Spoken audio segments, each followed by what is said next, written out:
It's the Miles from Main Street News Show for August 30th, 2021. Let's talk about it.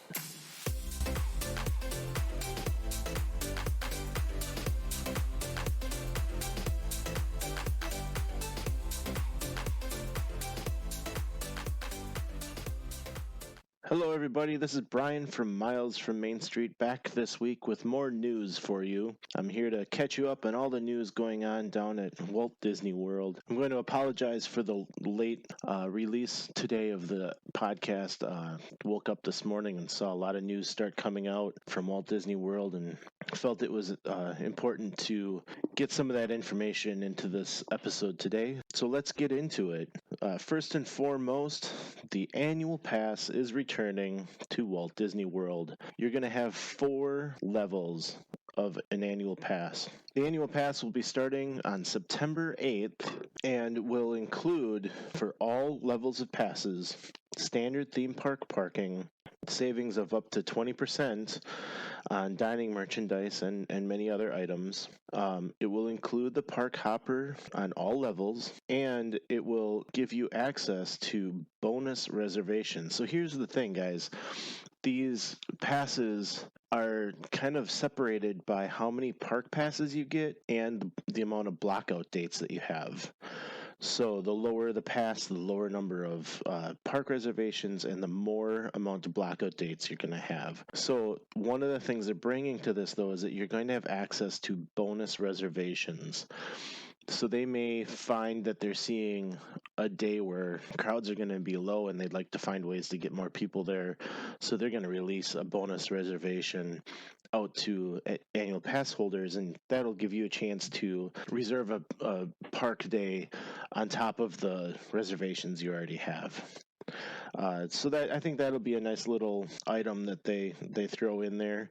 On top of that as well, the PhotoPass downloads or Memory Maker, that is not going to be included with these passes anymore. So you can add that on as you see fit. The nice thing here is that for me, not being a pass holder, going down for a week, I'm going to be paying $169 just to have access to it for a week. An annual pass holder is able to get the access to that memory maker for an entire year for another $99. And, that's pretty good because only one person in the family is going to need that. So if you have 4 annual passes, you don't need to pay $400 to get that. You just need one person to have access to those photos. So it's still a good deal. For myself, I'm seeing value in it. I know that there are a lot of people upset that you're not going to have that option included on your pass. Unfortunately, this is kind of the way Disney seems to be going, where they're giving you options on how you want to spend your money. So let's go over these 4 passes. The first 3 levels are basically for Florida residents only. So the first level is the Pixie Dust Pass, and that's going to be for $399, and it's only for Florida residents.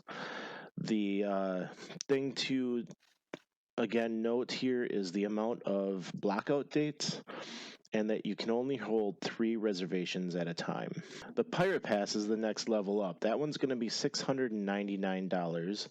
You'll get 4 park reservations and a less amount of blockout dates. Again, it's only for those Florida residents. The Sorcerer Pass, now again, only for Florida residents, but also if you are a DVC member, a Disney Vacation Club member, you'll be able to buy into this level of pass. It gives you 5 park reservations and the least amount of blackout dates. Again, that's $899.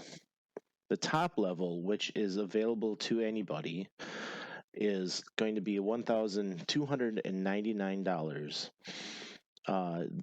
Again, there will be 5 park reservations that you can hold at a time, and there will be no blackout dates as part of this pass.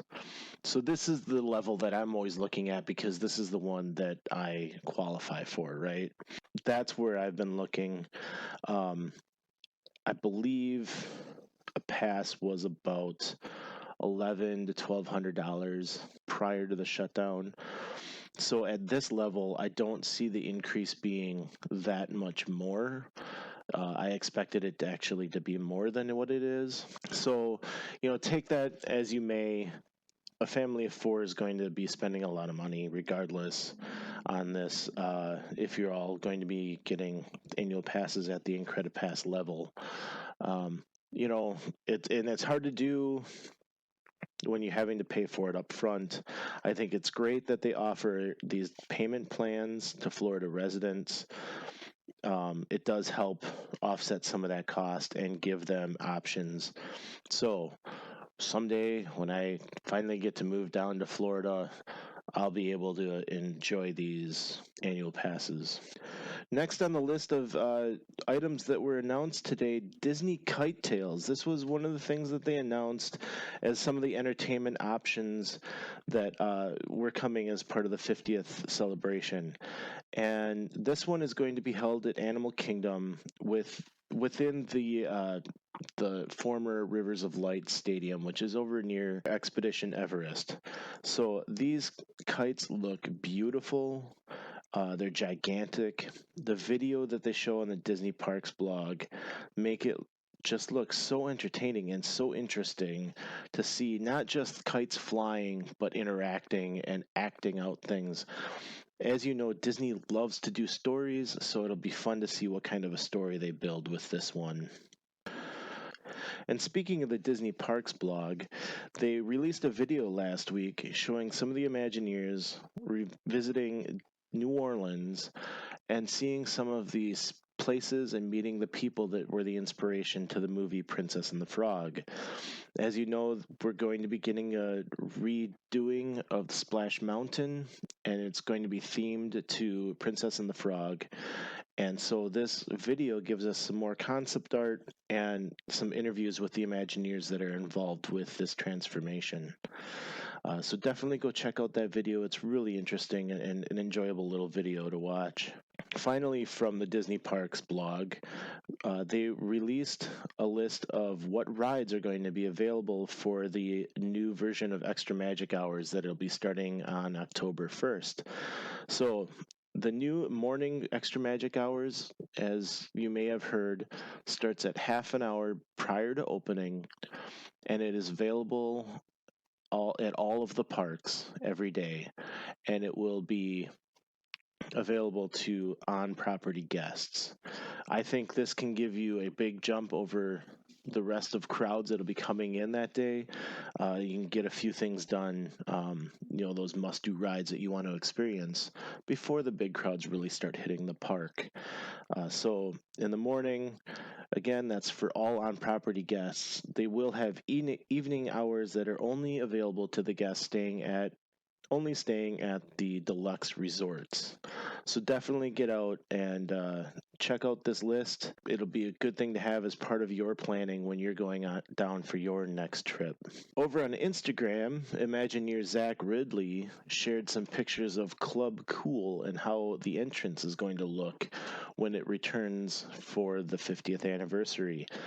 Club Cool was a spot in Epcot that included different sodas from all across the world and allowed you to sample those for free. I'm very happy that will be coming back. It really does fit in with the edutainment aspect of Epcot and will include all of those same sodas in there. The pictures he shared make the entrance look really neat. I think it's going to be really fun to see the new transformation of Epcot and how it fits in with the rest of Epcot. I don't know about you guys, but I am looking forward to walking around those sticky floors again. And staying at Epcot, the new ride, Remy's Ratatouille Adventure, is also opening on October 1st and will also include a new restaurant within the France Pavilion. They have a new creperie that they're opening, and they revealed the menu this past week. One thing that I learned from this story is that I wasn't aware of is that it's a two-part restaurant. It's going to have a sit-down restaurant, but also a walk-up window. So maybe you're not interested in sitting and you just want to grab a quick crepe from the creperie. You can walk up to the window. They'll have a smaller menu there than they might have in the table service restaurant. The table service restaurant, is going to offer a daily prefix menu that includes a choice of soup or a salad, a savory galette, which is a crepe with savory items inside, a dessert crepe, and a glass of hard cider, soda, or juice. They have a lot of different savory options and dessert options. They all sound wonderful. I particularly have an eye on the salmon because it includes salmon in it, which is one of my favorite fish. So I can't wait for this place to open. I think it's going to be great to go there. So I really want to tell you guys, September 8th is when this annual pass stuff starts, and I really want to talk to you guys about it. Come on out to Facebook, into our group, or onto our Facebook page, the Miles from Main Street page, or the Miles from Main Street community. Let us know what you're thinking about the annual pass. Give me any questions you might have about the new program, and let's talk about what you guys expect to get out of an annual pass, what you're seeing they're giving you, and share your disappointments, share your excitements. It would be great to talk to you about it. And that's the news for this week. Be sure to come back every Monday for the news show and join us on Fridays for the big show, the Miles from Main Street podcast. So until next time, make sure to join us on Facebook and Instagram, and let's talk about it.